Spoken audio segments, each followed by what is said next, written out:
Hello, everybody. Welcome to the Techpoint Africa Podcast. I'm your host for today again. Yes, Emmanuel is not available and I'm taking a spot again today. I saw your comments the last time I did this. I think a couple of people said I did very well. I hope I do well again today. So, without further ado, without wasting much of your time, let's just get into what we are talking about today. But before we start, I'm here today with, my usual partner in crime. I'm not a partner in crime. Please let me know what we are saying on live TV. All right. Yes. Yeah. So, like we usually do, talking about tech stories from all over the continent and some from outside the continent, and we're talking about how it affects us here in Africa. And I think something really interesting happened yesterday. But something really interesting has been happening in Senegal for a long time. But yesterday they decided to ban TikTok. Yes. I know that sounds, when we start talking about rights and things like that, that sounds like something you should not do. But I don't know why I don't really feel okay. Let me not say. I'm not really a fan of TikTok. I'm actually waiting for you to explain. So this is your one chance to explain. So so viewers, this young man here believes that we should regulate TikTok in particular. So this is his one chance to explain. So make your case for why we should regulate TikTok. Okay. Of course, this is different from ban. Yes, it's different. Okay, we're just deviating a little bit from like Senegal banning TikTok. But my issue with TikTok is just it's too like the influence is too much. One, the craziness is too much. There's this recent trend where I don't know how they do it. I really don't want to look stupid doing it. But I don't know if you've seen it. I don't. Where they just keep talking like NPCs, right? And they just go, thank you for the balloon, thank you for this, thank you Olatunde for the jollof rice, thank you. This is the way you're looking at me. That was the exact same reaction I had. There's just something about the platform that just I don't know. I just cringe every time. And I'm on probably have a different view on it. But before we move away, the story is that Senegal is banning TikTok, but they also they had already shut down access to the internet earlier this week, and it's politically motivated, or that's what it appears to be. It appears to be politically motivated. But to TikTok, I guess the reason they are doing that could be, like you said, one problem is not problem now. One thing with TikTok is somehow it's very easy for you to go viral on TikTok compared to maybe Twitter, where you could be tweeting for years and you don't go viral. But on TikTok, you never know what it is what video you put up that just goes viral. So considering a lot of people have been protesting in the country, and especially if you borrow a leaf from Nigeria, if you look at the elections where TikTok played a very big role in voter sensitization, in campaigns, and funny thing is, it did not appear to be directly influenced by the candidates. It looked like something that a lot of people just did. You had people creating content for their candidates. So it actually shows you that the power of social media in cases like that can't be overrated. It could be used as a way to rally people together.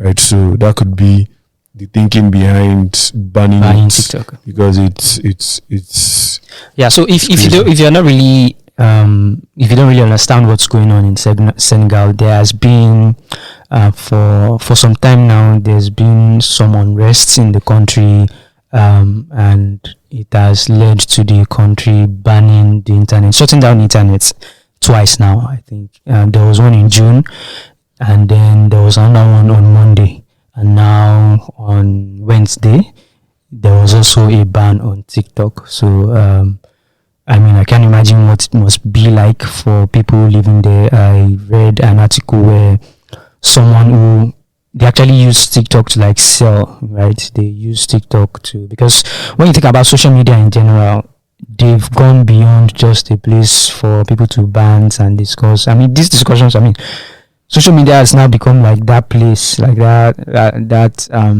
virtual place for us to like meet and discuss important things where people even run their businesses. So my hearts are with everyone in Senegal right Your now. heart, you have to. I'm sorry, my heart. You don't know.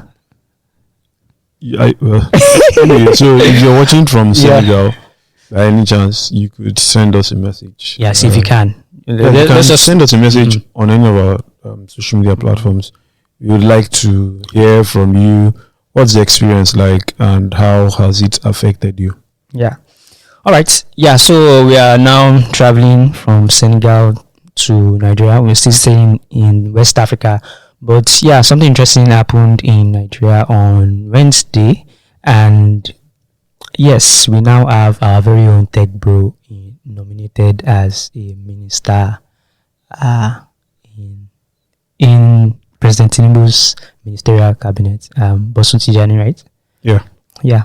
There was a lot of excitement around the news yesterday. Why I think a lot of we mostly have tech people as our audience. I don't want to assume, but assuming we have those people that are not really that deep into the tech ecosystem, let's help them understand why there's a lot of excitement around Bosun Tijani being nominated on President Tinubu's ministerial cabinet. Okay. So maybe a little background. So Bosun Tijani is the founder of CcHUB, and CcHUB is like an incubation hub, and it started out in Yaba, and today they now have about 3 hubs, I believe, across Africa. There's one in Kenya, there's one in Nigeria, and I can't remember the location for the last one, but it has been responsible for incubating a lot of startups today. So it has very significant impact on the Nigerian, or it has had very significant impact on the Nigerian tech scene. So he's also probably one of the most experienced people, because CcHUB is also not just, it's not a young organization at all. So he's had that like almost a decade of experience, if not more than that. So that's why there's a lot of excitement, or that's part of it. The other reason is the assumption is that he will be considered for the role of either the minister of. So there are like two ministries that he could possibly be considered for. So there's the communications and digital economy role, and then there's the Ministry for Science and Technology. We're not sure if these ministries would be collapsed into one. I mean, I think I saw someone saying communications should be separated from digital economy, and I think I agree, because they're like 2 different things, and you need people who know what they're doing there. But yes, these are the 2 roles he's most likely going to be considered for. Emmanuel has a detailed article on him, but those are the 2 roles he could be considered for. But really, I do not share the excitement that a lot of people have. Why? Why is that? I mean, this is a political post, and so the reason a lot of people are probably excited is you expect that someone who has experience in the sector, who knows how things work, could be very instrumental in driving change in the tech scene. So we've had cases where policies basically shut down an entire sector. We had the Lagos Okada ban. Yeah. So I'm assuming people are looking at, they have an eye on the possible policy effects of having someone who is both experienced, understands the sector, and has the best interest of this sector at heart. Yeah, it makes sense for them to be excited. Of course, it makes sense for them to be excited, but you should also temper your excitement with caution. I think I told you this morning, I'm cautiously optimistic, mainly because you are operating in the government, and most of the time, your policy directions are influenced by sometimes factors beyond your control. So we recently had the startup bill, and a lot of people have been asking, the startup act,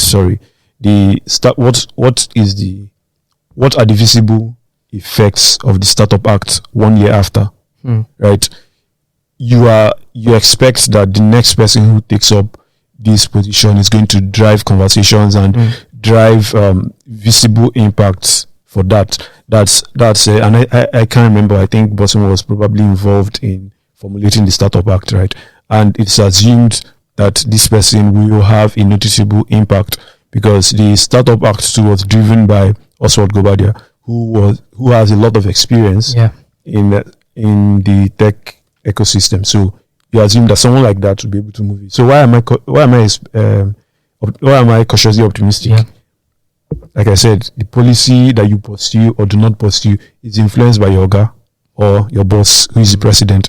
If he doesn't give you the freedom to do some of the things you want to do, you're most likely not going to be able to do them. So based on what we know of, he has only been president for a few months. So based on what you've noticed so far, do you think he will give Bosun Tijani that freedom to make our lives better? He hasn't even had a cabinet, so I can't see how he's going to work with these people. A lot of people we've seen speak are basically his loyalists, right? And that could also affect how this thing works. I was saying earlier that there's a lot of politics that goes in, right? So yes, there's a Startup Act, but the Startup Act is not going to, the way it was built, it's not like under one person's purview. So you have a whole lot of other people that have to contribute to it. So for example, you will need the Startup Act makes provision for funding. Is it clear cut how this funding will be provided? If the government says we are not interested in this because they were not the ones who came up with this, because yes, it's an act now, but they really don't have any obligation, or you can't really enforce it if they say, we are not interested in this, right? So those are some of the considerations. Is there going to be enough room for him to make the changes that the tech ecosystem expects or needs? So I think, yes, it's a good thing that because one of the reasons people are also excited is we've seen people who you're wondering, okay, where does this person fit in? But you're seeing someone who has experience. It's not just ecosystem experience that person has. He also has educational qualifications. So he knows at the very least what should be done and also how it can be done, right? And he can always work with people. But that political aspect of it is very, very important, and I think it's something that we should all keep in mind. It's good to have these huge expectations of him as he's getting in there, but it's also important that we understand that there are probably things far beyond his control that would affect his impact on the ecosystem. But okay, you heard it here first. Be cautiously optimistic. Yes, as excited as we are about, like I said in the newsletter this morning, having an OG Tech Pro nominated to be a minister. Timothy has told us, calm down. Let's wait and see. But let's just don't get your hopes up. Let's hope for the best. Let's hope for the best. Yes. So still in Nigeria, one of the very big fintechs in the country, Opay, the CEO, Opay Nigeria CEO, recently stepped down as CEO to pursue other things. In his announcement on Twitter, he said it is the end of one chapter and the beginning of another. His name is Olu Akanmu. I think Olu Akanmu he has been CEO for up to 2 years. In that time, I think Opay really achieved a lot. Opay is one of those fintechs that, they have a lot of venture backing. When it comes to money, they've received a lot of that. But during the time Olu Akanmu was CEO, a lot of interesting things happened. If you look at as of the end of 2022, December 2022, Opay had like the largest agency banking network in Nigeria, over 500,000 agents in the country. So now he's stepping down. Is there something up at Opay? Do we know what he's going to do next? So I don't know why people are interested in what he's going to do next. Okay. Really, a lot of people in the tech ecosystem probably didn't know him before he became CEO. Most of his experience has come from the banking sector, communications, FMCG, right? So it's not like a lot of people knew him. So I don't know how everybody's interested in what he does next. But yes, it's significant news. He's stepping down, especially when he is stepping down. So Opay just celebrated 5 years. Yes. Did a little rebrand as well. And this is coming off the back of news that users have grown significantly in the last few years. And the agent network too has also grown significantly, right? So it's like you're bowing out on a high. And it's easy for you to start wondering, is there anything happening that we don't know about? Is everything okay at Opay? Right. So yes, it's easy to wonder. But really, yes, we can't really say if anything is happening.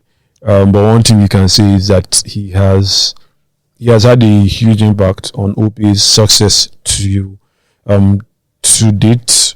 Yeah, but I think another thing I find interesting about his stepping down is also, I think we are noticing a pattern of C-level guys at the company stepping down. I think in 2022 we had the CTO Olani Alao step down. We also had, I think this same year we had others, right? A former compliance officer also stepped down, right? This same year. I think about 3 people in the last 2 or 3 years. I think that's just something to. Most times it might be nothing. Most times it's something, or sometimes it might just. I don't know about most times and sometimes, but really it could be. It could be nothing really. People move around a lot, and if you are being honest, in Nigeria's tech ecosystem, right, people move around a lot. Yeah. 1 minute you hear someone is here, the next day you're hearing that the person is no longer there. So it's not much of a. There's probably nothing to it, but there could also be something to it. And then they're also leaving to other fintechs. A lot of them I have seen are leaving to other. I think one person moved to MoneyPoint, the other to Flutterwave, right? So don't also forget. These are like 2 of the largest fintechs on the continent or in the country. So they could be attracted to the big possibilities of that these other fintechs have, right? So it's it could just be you seeking a new challenge. It could be you wanting to start afresh or something like that. Or it could be signs of something else that we do not know. But yes, all the best to Opay as the. Yeah, all the best to Opay. They have a new CEO, that got in, and it's interesting. Yeah, yes, I heard it's subject to. Yeah, subject to regulatory approval, of course. But we know that most of the time you're not going to announce someone without you getting some form of assurance. But there's something I'm saying here, right? If you look around in tech, a lot of the startups you see are headed by really young people. But Opay has gone a different route, at least following Olu's appointment. Super experienced guy, more than 20 years of experience in different industries, and then they bring him in. And now they're bringing someone else who was a former, I think, executive director at the CBN. So this is someone also who comes with a lot of experience, not just any kind of experience, regulatory experience, which is very, very important if you're going to operate in Nigeria, because at the very least you have experience interfacing with regulators. You know what should be done. As someone who sat on this other side, you know what should be done. So I think it's a very interesting appointment that they made, because like I said, nobody knew Olu before. Like in the tech space, we didn't exactly know Olu before he came on. But this is also an interesting appointment, getting someone who has a lot of regulatory experience on as your CEO. So is it the same with Pampay, like having exactly? Like Pampay has a very experienced CEO and an older person. So these are the 2 largest fintechs. Some of the 2 of the largest fintechs. There are other large fintechs, so that nobody comes from my head. But they are some of the largest fintechs in the country, and they're hiring super experienced people, and they're also having really good growth, at least from what we can see from outside, right? So could it be a pattern? Could it be something we should watch out for? Because as companies get more, as they get bigger, you get to that point where you're servicing 25 million people. You may want someone who said is like he's a lot more experienced. He's not going to move fast and break things and all of that, because you look at the average age of the Nigerian CEO, it's very young. Most people are in their 20s or early 30s. Very few actually. Most of them are in their 20s, right? So I think these are interesting things. And the reason I think this is interesting is, despite what people think, the average age of successful CEOs 40 and above. Wow. So it could be something that startups want to consider, or something that we may begin to see more of as startups mature. So okay, I think for me, I think what will happen is the young guys will create or maybe found, and then as time goes on, they step aside for the big guys to steer. Well, that is cool, because it also signifies that I've gotten to the point where I can't drive these guys to a certain height, and I need someone else to do it. So yes, if you can put your ego aside and do what's best for the business, that's actually a great quality. But I'm actually expecting a lot more of that, really, because some of the most successful startups in Nigeria are they're not headed by 20-year-olds. That's the reality. So there's something to be said for the experience that's. All right. Yes. So from Opay to. I'm moving out of Nigeria now. No, I think should we stay within Nigeria? Let's move out of Nigeria. All right, let's move out of Nigeria. Let's stay in Africa, right? Let's look at the whole of Africa. Let's get an aerial view of Africa, right? And one thing that is looking at a lot of Africans now is called the hub. Right. The what? The hub. ORB. Why does that have some? It sounds very villainous. No, it has some mystical. Like it sounds like something out of Harry Potter. Yeah. Lord of the Rings. Yes, the orbs is this thing staring at Kenyans right now, and the Kenyan government has suspended it. Not because it sounds weird, but because it is taking a huge chunk of data. So let me back up a little bit so you understand what the story is. So there's this company called Worldcoin, right? The company wants to create a global database of identity and a global financial system, right, that is open to the whole world, right? So it intends to do this by scanning people's iris, right? So once your iris is scanned, you get something called a world ID, right? So the world ID is something you can use to identify yourself, right? On online platforms, anywhere, basically. So why is Worldcoin doing this? Or who is even behind the Worldcoin itself? It's interesting. Sam Altman, the same man behind OpenAI, the ChatGPT guys, is also the one behind this. And he's saying that a time will come when AI will pretend to be human beings. I want to sign up for PiggyVest. I want to sign up for Kuda. So it is important for us. He wants to save us. Yes, exactly. You don't see nothing. How noble of him. She is the one that did ChatGPT. And so what? He has probably seen, maybe the thing has shown him paper and he's like, what have I done? So the Nigerian in me and the Nigerian, let's say Nigerian elder in me is looking at this, and I am thinking of some apocalyptic event. Why the hell are you scanning my iris? And they're inducing people with money, right? Yes. Very interesting part. Once they scan your iris, you get a whooping $50. Do you know how much $50 in Nigeria? is? In Africa, where a lot of people are poor, they are giving people $50. $50. Just for context, at today's exchange rate, $50 in Nigeria is, I think, about 35 to 40,000 naira. That is higher than minimum wage. Yeah. Right? It is higher than getting that just by putting your eye somewhere. I don't know how people see it. I mean, on a continent where people make an average of, is it not $2 a day? Is it even up to that? It's not up to that. You're giving them 50. Considering inflation, and you're giving them 50. I will scan it. If they come to Nigeria, I will scan. I will not scan because I don't know how the Kenyan government allowed this to fly for this long. They were actually licensed. Funny enough. Exactly. You don't know what you were licensing. Really, it's so. I don't know. It feels irresponsible on the part of the Kenyan. But let's look at things from the Worldcoin perspective, right? Okay. So, like I said, they want to know the difference between humans and AI, right? And what's that? That the major difference between us is, biometric data.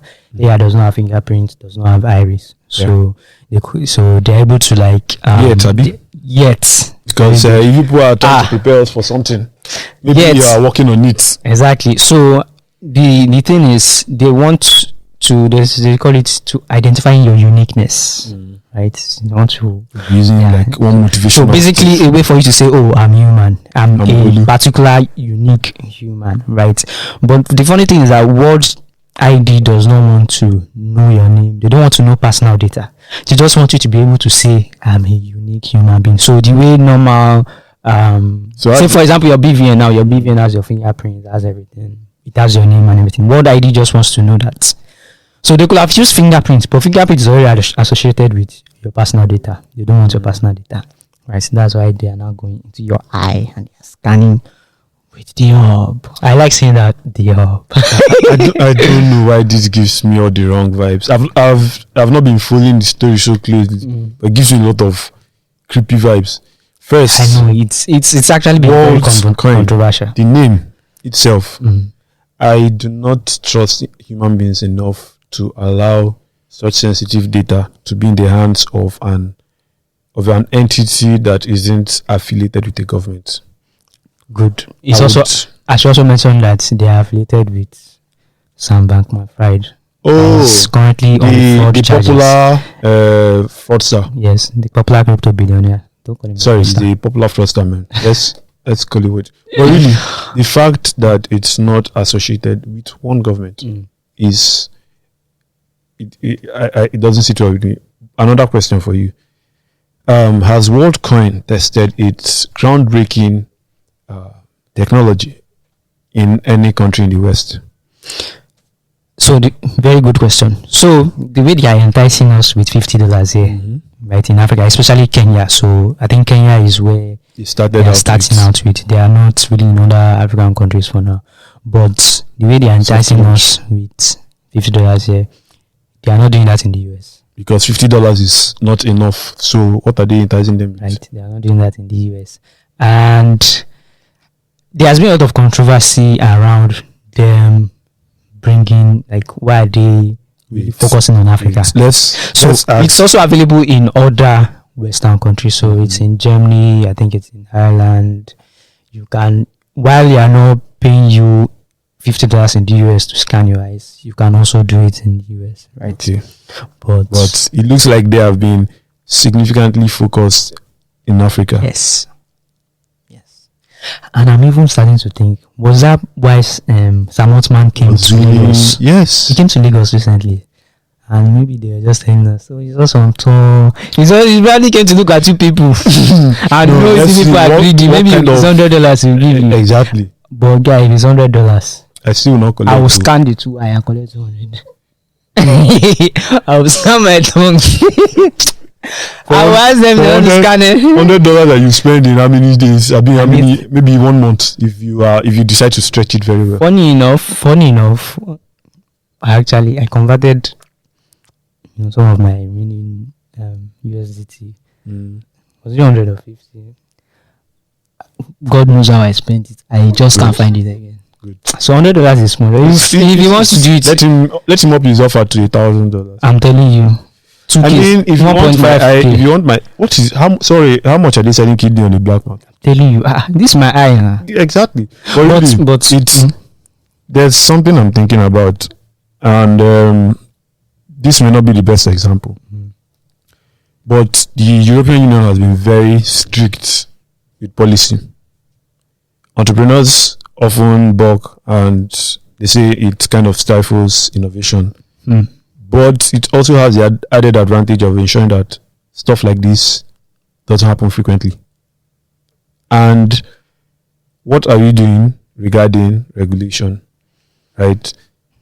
We need to get proactive with regulation. I think we were having that conversation before, but we really need to get proactive with regulation, especially when these are foreign entities yes, I don't know, you may say that Africans are not producing enough, but the fact that an entity that isn't associated with your government is coming and demanding sensitive data, it's very important that they are strictly regulated. Explain what you're doing. Make sure you're carrying all the regulators along, so that if something happens along the way, we can always say, oh, or you yourself, for starters, can say, oh, regulators were carried along. So we cannot say, oh, we are blaming the regulators. But in a case, my whole argument is, or my whole point is, African countries need to start taking regulation seriously. Don't say we don't have AI companies yet, or we don't have a lot of AI companies yet, so we can't start thinking about we need regulation. We need to be several steps ahead. I was at an event where someone was saying, those days where you say regulation, you catch up with they technology. Can't, because the thing is, especially with AI, right? This is one technology that has immense potential to be exploited. Yeah. Forget all the kumbaya that people want to be singing for us and telling us it's going to change the world. It can easily be exploited. And considering the capabilities it's being trained to possess, it means that it can do some really incredible things. Yeah. So you need to lay serious ground rules that this is how it is used. Because I say this because as Africans, we've had a history of exploitation, right? Let's not apportion blames now, but we've always had we've had this history, not always, but for the last 100 years of our history, we've had this history of exploitation. And one of the reasons it has continued is because we don't have either the political capital or the political will to ensure that it's stopped or controlled. We are getting into we are at an age, or in an age where basically information is what rules the world, and I think it's every African government needs to take it very seriously. Yeah, regardless of what. Even if you're in a country and you have just one AI startup in the entire sub-region, we need to work on frameworks for that. Yeah. So Kenya decided to suspend them after they decided to license them. I don't know what's going on there, but they've been suspended for now, and they are saying they are looking into it, and once they are sure that everything is okay and it poses no risk to their citizens, then you can go ahead. But let's leave Worldcoin for some time. Let's go to my dear friend Binance. Yes, Binance is my dear friend. Pity. Saved me. Yes, it has saved me a couple of times, especially when it comes to moving money around and stuff. I don't have money. When I say moving money, I'm talking 2K, 3K. Importer. Exporter. All right, yeah. So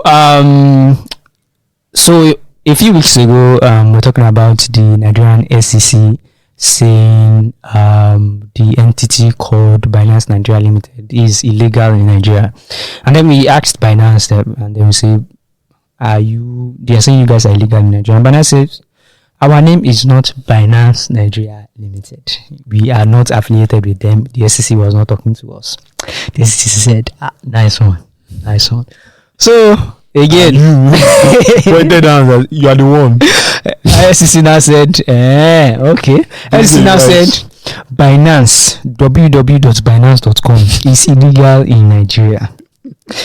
Trying to make sure and confirm that we were actually talking about the Binance that we all know, right? And then we asked Binance again, and this time Binance were not so quick to give us a response, and they said they will not be responding at this time, right? So basically, what the SEC is trying to do is they're saying not just Binance, but a lot of crypto companies that are not registered with the SEC are illegal in the country.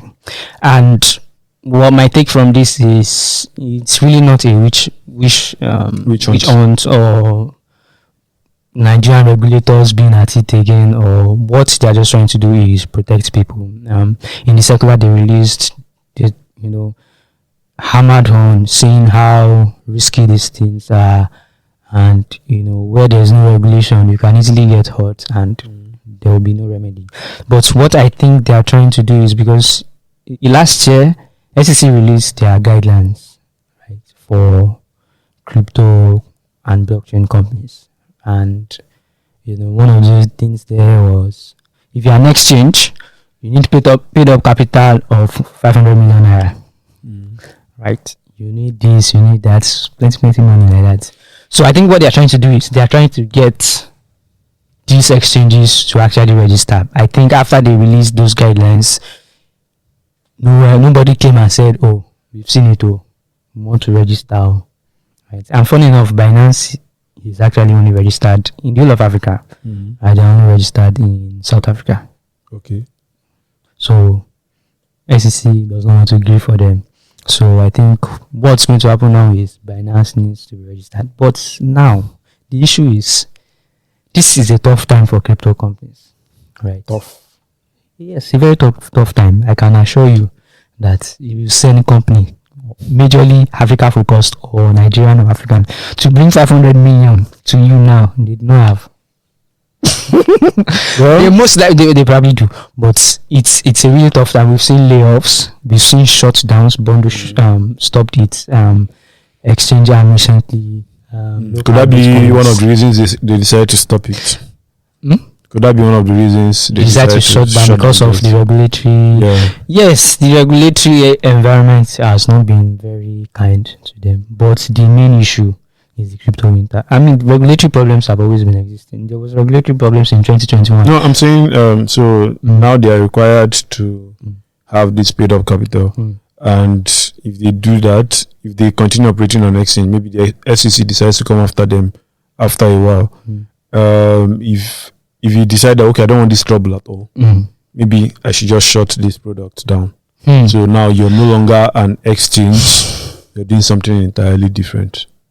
So if the SEC ever comes after you, can say, "Oh, I'm not an exchange." True. And then you save that money. But we're talking about bundle, right? Yeah. I'm talking about bundle. But I would argue that that's not the case, given that it's not only bundle that's shut down recently. No, I'm talking about bundle. Like this maybe I mean, that would be is this one of the considerations? Probably. Of course, we are not speaking for bundle, but we are just speculating, educated guesses, like we usually do on the Techpoint Africa Podcast. Yes, we've said a lot of things today. It has been quite interesting. Yeah, before we go, we need to have a brief so maybe we should just touch on the stories, just mention them. Yeah. So, like you said at the beginning, Senegal banned TikTok. Yes, another thing about crypto companies again. Quidax was recently delisted from Google Play Store. And it was on the same day they were celebrating their 5th birthday. That was so I mean, happy for them staying alive. I'm telling you, chopping breakfast on your birthday. That's but again, there's a good news there. They've been around for 5 years, staying strong. Although, they encountered some difficulties towards the end of last year where they had to lay off, I think, about 100 people. Again, crypto winter. So, aside from that, what else is going on? Uber recently made its first profits after 14 years. Yes, some people have turned this to aspire to Maguire. Don't copy Uber. It's not Travis Kalanick. Nobody will give you 14 years to make profits. Not even 14 years. Nobody's going to give you the billions. Manners. Or maybe because our tech ecosystem is small. Maybe we might get to that point where in a couple 50 years you are not making profits, but You say what? Then 50 years. 50 years. Yeah. How long do you think humans live? But yeah, I mean, those are the stories. I hope you've very enjoyed. Important conversation we need to have. So, two things. This is how do you call it? Shameless plug. No, it's not a shameless plug. It's actually a plug. Yeah, shameless plug. First of all, let's start with the easy ones. Okay. There's a newsletter, Techpoint Digest. There will be a link in the description. So you want to wake up every morning to a love letter that tells you everything that is happening in the tech ecosystem. That's for Digest. 2, FinTech Today. If you work in any FinTech startup, whatever you do, product manager, customer service, customer success, software engineer, you also want to know what's happening in your industry, regulatory moves, who is leaving, like we talked about today, what impact it could have. You want to know that. So subscribe to FinTech Today. There's the workaholic. This is like almost everybody, right? So you want to know tips for you to improve your performance, your productivity, especially if you're working from home and you're tempted to you're tempted to take lunch break to cook lunch. You got what I'm saying? So subscribe to the Workaholic. Then there is Equity Merchants, which I write. Yes. If you work, it's actually for founders, investors, basic executives, operators. If you want to keep abreast with like operational issues, everything happening, regulatory. I talk about regulation a bit. There's also investments, and basically any resource that you think would be valuable to you, right? So subscribe to these newsletters and also basically tell us what you want to see. Okay. Then next week is Speech Friday, right? And next week is Speech Friday. Yes. More jobs. I don't blame you. You have been spoiled. But next week is Speech Friday, and this is my personal appeal to you, right? If you're a lady, if you're a lady building any startup, send me an email. Yes. My email, please. Ladies, they'll link it in the description. Please send me an email. You have special consideration. If you're a guy, also send me an email. But like I said earlier, you don't have special consideration. And what is Speech Friday? Standard. If you're an early stage startup and you're building a product, it doesn't matter what stage you're at. It could just be an idea. It could be you have an MVP, you're about to launch, or you just recently launched. You can come there, and the idea is that you come, you pitch, you get a lot of feedback, and who knows, you may meet. So we have a lot of people who come, so you may meet your next investor, your next employee. If you're looking for co-founders, I know some of you have asked me how to go around or go about asking for or finding co-founders. You will get that there, right? So come for Pitch Friday next week. Just stay tuned to all our channels, social media, and social media, the newsletters. You get more info. Then finally, we're having a work event in October. Modern Workplace Conference Africa. So this event is actually for everybody. So usually we have niche events, fintech, the TFS Fintech Summit. We have Build, which is like for everyone. But work, I think this concerns everybody, right? If you work in any company in Nigeria, whether you work at an FMCG, you work at a startup, or you work in a telco, basically anywhere you work, a bank, this is for you. There'll be a link in the description as well. Register if you want to be a sponsor. If you run a startup or you run any company and you want to sponsor the event, you could also just go to the website. The link will be there. So and it's also important to say, even if you don't work anywhere, in search of jobs. Yes, very, very important. What we're talking about here is getting jobs, moving up in your career. The HR people will be there, the founders, the businesses will be there. So that's basically what the discussions are about. So if you want to network with somebody, come there. So building on what you said, right? We've had stories where people came for the event and they got jobs, right? So this could be you. Who knows? You may be the next person that Opay decides to hire. So make sure that you are at the Modern Workplace Conference. Gracious is currently stressing our lives and telling us to get out. So this is the part where I will tell you goodbye, have a nice day, and we'll see you in the next one. Toodles.